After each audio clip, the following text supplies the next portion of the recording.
Assalamualaikum warahmatullahi wabarakatuh. Pada malam ini saya sedang berkumpul dengan Haji Miftah di Tajur, juga dengan saudara kita Kang Ihsan dari pesantren Kiai Haji Miftah Farid. Mana itu teh? Pasir Batang. Nah, pada malam ini saya ingin memberikan tutorial cara menghitung waris praktis. Kita tinggal buka di aplikasi. Lihat di tampilan handphone saya itu ada ini hitungan waris ya. Nanti tinggal klik di Play Store, di download. Ini ada tulisan hitungan waris. Nah, yang ini nih kita klik coba ya. Ini ada, kalau kita mau memahami bab waris, di sini ada bab waris. Ada apa yang disebut harta waris, ayat-ayat waris, ahli waris, tentang masalah yang dihijab, itu yang terhalang dari para penerima waris nantinya, perhitungan waris Islam, kemudian ada yang disebut arod dan aul. Nah, kita mencoba untuk memahami cara menghitungnya ya, menghitung waris. Contoh gini, ini klik tinggal hitung.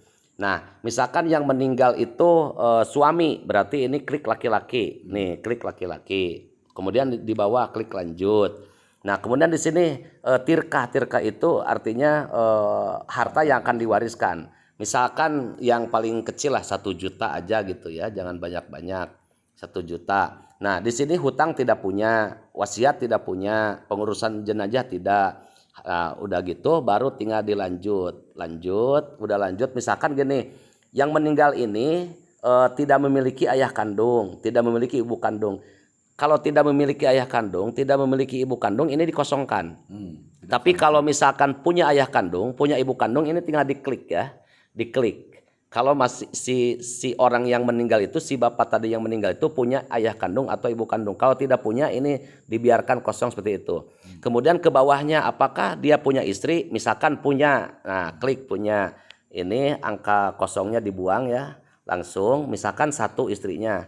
Nah, kemudian apakah dia punya anak kandung? Nah, punya anak kandung 1 laki-laki, gitu ya, 1 laki-laki, kemudian 1 perempuan. Ini misalkan saja, gitu. Punya anaknya kebetulan 2. Nah, ini 1 ya, 1. Mohon maaf, ini 1 misalkan. Jadi punya anak laki-laki 1, punya anak perempuan. Ini anak kandung semuanya ya. Nanti kalau ada perubahan-perubahan ya tinggal di ini aja, gampil. Nah, ini kemudian udah ini jadi yang menerima warisannya itu, ahli warisnya itu pertama istri, kedua anak kandung laki-laki 1 orang, ketiga anak kandung perempuan 1 orang. Kemudian dilanjut. Nah, di sini ada pertanyaan lagi, apakah dia punya kakek? Tidak ada.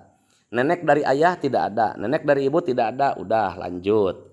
Nah, tinggal siap kita hitung, klik di sini hitung, kemudian akan muncul istri kebagiannya 1/8. Kenapa si istri tadi kebagian 1/8? Karena ini punya anak ahli warisnya, gitu. Punya anak ahli warisnya. Jadi si bapak yang meninggal itu memiliki anak tadi. Kalau tidak memiliki anak, maka istri kebagiannya 1/4. Nah gitu. Nah, berarti tadi dari uang 1 juta, 1/8-nya sebenarnya 125.000. Berarti 125.000 itu bagian istri. Kemudian ada sisa 875.000. Nah, ini buat anak laki-laki dan anak perempuan. Anak perempuan ketarik jadi asobah karena ada anak laki-laki.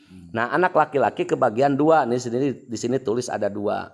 Kemudian anak perempuan kebagiannya 1 bagian. Jadi laki-laki 2 bagian, anak perempuan 1 bagian. Maka jumlahnya semua 875.000. Sama kan dengan yang di atas. Nah, inilah tutorial tentang hitungan waris, ada di aplikasi ya. Nanti silakan di-download untuk memudahkan kita memahami tentang ilmu waris dan teknik pembagiannya. Karena kita tahu ya, pada malam Kamis kemarin pengajian di Pondok Pesantren Midarussalam Ciberem 2 itu kan disampaikan bahwa ilmu yang akan pertama kali hilang itu adalah ilmu waris. Bukan ilmunya yang hilang, tapi orang-orangnya yang memahami tentang waris itulah yang akan lebih cepat meninggal. Demikian, mudah-mudahan ini bermanfaat. Ini komentar dari Haji Miftah. Ini sangat luar biasa, dan setelah saya mengikuti beberapa saat, ini menurut saya, hemat saya yang tidak terlalu mengerti tentang faraid, Ini sangat membantu kita dalam rangka menyelesaikan masalah-masalah ketika ada masyarakat bertanya ke kita di sekitar kita dan kita tidak memahami secara detail. Tinggal input data itu, maka otomatis keluar